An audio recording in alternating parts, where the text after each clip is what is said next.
तो ये कहना चाहते हैं कि एक मुख्यमंत्री जिसकी एक इस इलाके में छवि थी राव वीरेंद्र जी की, एक कैबिनेट मंत्री जो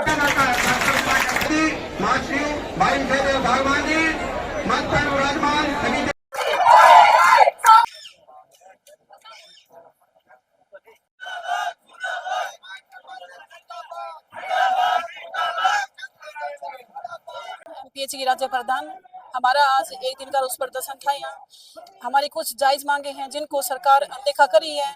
बार बार मेल करवाने के बाद भी सरकार कोई संज्ञान नहीं ले रही है।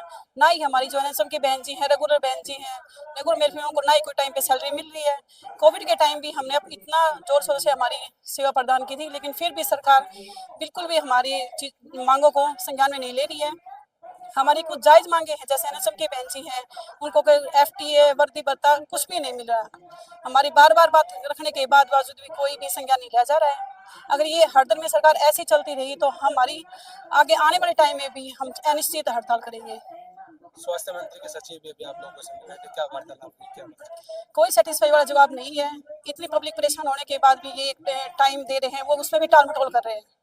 आपका अगला कदम क्या होगा? आपकी बात अगर सरकार ऐसी हरदर्मी पे अड़ी रही तो आने वाले समय में हम एक बड़े आंदोलन की रूपरेखा तैयार करके बड़े आंदोलन पे सड़कों पे उतरेंगे। अपना आज जिला भर से आज यहाँ पर कर्मचारी आ गए इस वर्ष से, लेकिन स्वास्थ्य मंत्री नहीं। स्वास्थ्य कर्मी है, सभी पूरे हरियाणा से आए हुए हैं। और ये सुभाष पार्क रेवाड़ी में बड़ा तालाब के ऊपर सुबह से ही 10 बजे से एकत्रित होने शुरू हो रहे थे, और अभी हम वहाँ प्रोटेक्शन लगा रखी थी।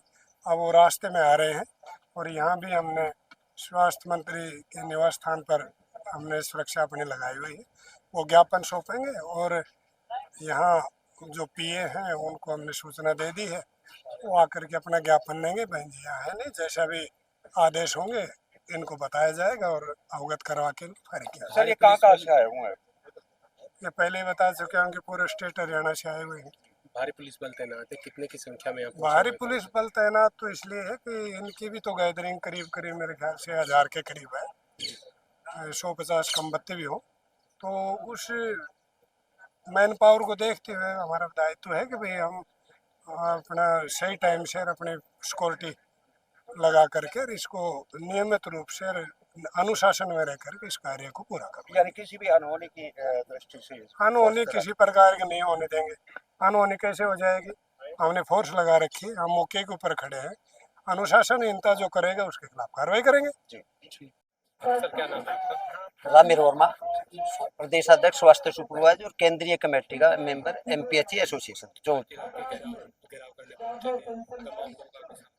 क्या कुछ अभी वार्तालाप हुई, क्या वार्तालाप अभी पीए साहब से बात हुई है, वो ये कह रहे हैं कि भाई हमें जल्दी है, आपको 2-3 दिन में टाइम दे देंगे। हम इस बात पर अड़ेंगे कि भाई ये क्योंकि हमने 1 साल पहले लगभग मैम को अपना ज्ञापन दिया था और अनुरोध भी किया था कि हमारे को बातचीत करके अधिकारियों के बीच में बिठा करके बातचीत करवाई जाए। बहुत सारी समस्याएं, हम खाली एक तो ये कहना चाहते केवल अपनी मांगों के लिए, हम जनता की मांगों की लड़ाई भी लड़ रहे हैं।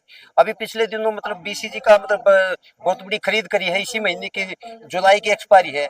किसी एक जिले में 2000 रुपये डोज खर्च होती है, दे दी 10-10 हजार। उसकी जांच हो, दवाइयां मतलब समय पर मिले, जनता को बेहतर स्वास्थ्य सेवा मिले। नवीनीकरण के ऊपर लाखों रुपये पीडब्ल्यूडी को घोटाला हो रहा है, उसकी जांच हो। नए स्वास्थ्य केंद्र खोले जाए, 4200 आज के दिन में उप स्वास्थ्य केंद्र को बढ़ावा दिया जाए। हम इन बातों की बात कर रहे हैं कि भाई नए स्वास्थ्य केंद्र खोल देंगे तो लोगों को जनता की सुविधाएं मिलेंगी। तो उन बातों को लेकर के ये सारी वो तभी अभी क्या आश्वासन स्वास्थ्य कर्मचारी एमपीएचडब्ल्यू मेल एंड फीमेल स्वास्थ्य मंत्री जी से मिलने का समय मांग रहे थे, जिसपे स्वास्थ्य मंत्री जी ने इन्होंने 3 जुलाई को इलेक्ट्रॉनिक्स मेल के द्वारा इस चीज के लिए रिक्वेस्ट किया था, जिसपे उन्होंने 10 तारीख को, जैसे ही बाहर से आते हैं, उन्होंने कहीं पे भी अवेलेबिलिटी के साथ रेवाड़ी में कुछ समय देने का हमने प्रस्ताव दिया था, जिस पर इन्होंने अपनी सहमति जारी की। अब उनको अधिकारियों की उपस्थिति में 28 तारीख का जिसपे समय दिया गया है, जो हरियाणा सिविल सेक्रेटरीट सेक्टर 1 में स्वास्थ्य मंत्री जी के साथ सहमति बन गई। ठीक।